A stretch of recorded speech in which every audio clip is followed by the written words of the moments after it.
Vice President of the Ramblers Association, I've taken in a lot of walks around the British Isles and seen a lot of beautiful views. But every now and again, you come across a place that's more than just a view. It's a voyage of discovery for the mind and for the soul. And for me, the Northumberland coastline is the perfect example. It's a coastline rich by nature, steeped in history. There's a story around every single corner. From the moment I first came here as a young journalist 38 years ago, this place really captured my heart, and I think it's going to win yours too. So join me as we discover the place where I think we find Britain's favourite view. The Northumberland coast is full of contrasts. Rocky shores ravaged by the North Sea, next door to sweeping sandy beaches. But the thing that really sets this part of Britain aside from any other is its turbulent history. For the place was once one of the most treacherous battlefields in Britain. From the border battles between England and Scotland to the War of the Roses. The legacy of these conflicts is that Northumberland has more castles than any other English county. 25 in all. And it's at one of these castles that I believe we find the view that beats all others in Britain, Bamburgh Castle.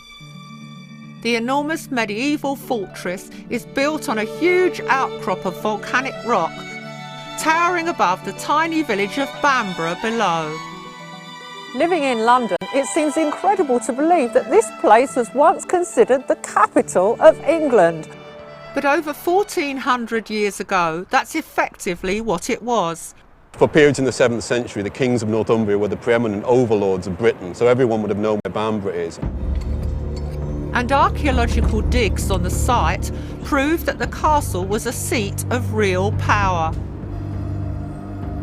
So what date is this sword? Well, they're difficult to date, but most of the experts say about 6th, 7th century. It's an incredibly sophisticated piece of military technology. I mean, they're so rare, the modern equivalent would be sort of a stealth fighter, that kind of complexity and expense. Something this important, this sophisticated, this expensive and rare must surely have been a royal sword. It would have been part of an heirloom of the royal house of Bamburgh. Looking at the castle today, it's easy to imagine that it was home to a king, but I was surprised to discover that this isn't the way the castle used to look back then. I mean, in the Anglo-Saxon period, the palace that would have stood on the hill probably had gold plating and artefacts. It would have shone in the sunlight. And they'd have used primary colours and things. It would have looked absolutely horrible to our taste.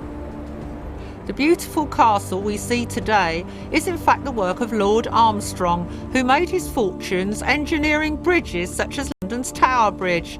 He had the castle rebuilt and restored from virtual ruins. What he's managed to do is to produce a castle that looks like our picture book idea of a castle. It's perfect for the era we live in. It has that beautiful weathered stone look, which is exactly what it wouldn't have looked like in its heyday. But battles and castles aren't the only things that give this place a rich sense of history. Thanks to King Oswald, who ruled in the 7th century, it also has a spiritual legacy. 6 miles down the coast and a 30-minute walk across the sandy causeway, we find the tidal island of Lindisfarne, otherwise known as Holy Island. Oswald had become king in Bamburgh in 634, and when he became king and discovered that Northumberland had lost much of the Christianity that it had had, he decided that he needed to convert them again. So there were a load of rabid pagans? I don't think I'd go quite that far, but they certainly weren't very Christian. King Oswald requested a monk to come to Bamburgh and reintroduce Christianity. St Aidan, a monk from the Scottish island of Iona, decided Lindisfarne was the place to do it. And now, why do you think that Aidan chose this particular place? Actually, he was used to an island and he wanted not to be in among, because islands are considered to be spiritual places, especially in the Celtic Church. So it was quiet and peaceful. But on the other hand, you could see the castle. It's very close to the king and he could work with the king.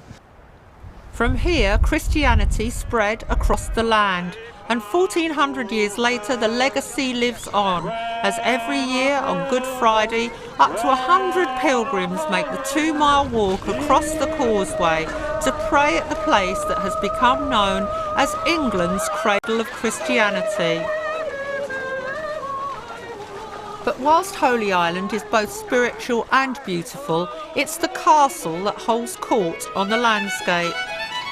And where many historical landmarks are preserved purely to visit and enjoy, this castle is in fact home to a few lucky residents. Come in. Oh wow, look at that view. It's amazing. So what's it actually like living in the castle? It's absolutely phenomenal. But every morning when you wake up, you have to look out across to the Farne Islands, and then you look to the left and there's Holy Island. It's wonderful. How many people live here? We've got 13 apartments, 2 are occupied by members of staff and the other 11 are leased out to tenants. Suitable. God, what's the qualification? Well, we need to make sure that they can afford to live here, first of all, and secondly, that they are the type of people that we would want to have in the castle.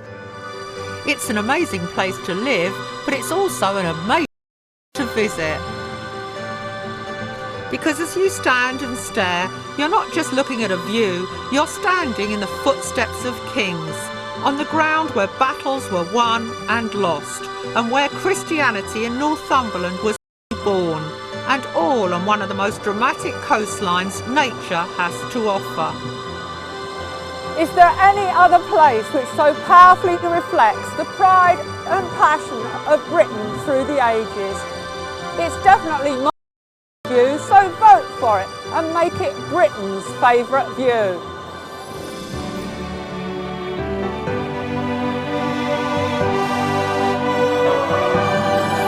You can vote for Bamburgh Castle to be the final when the lines open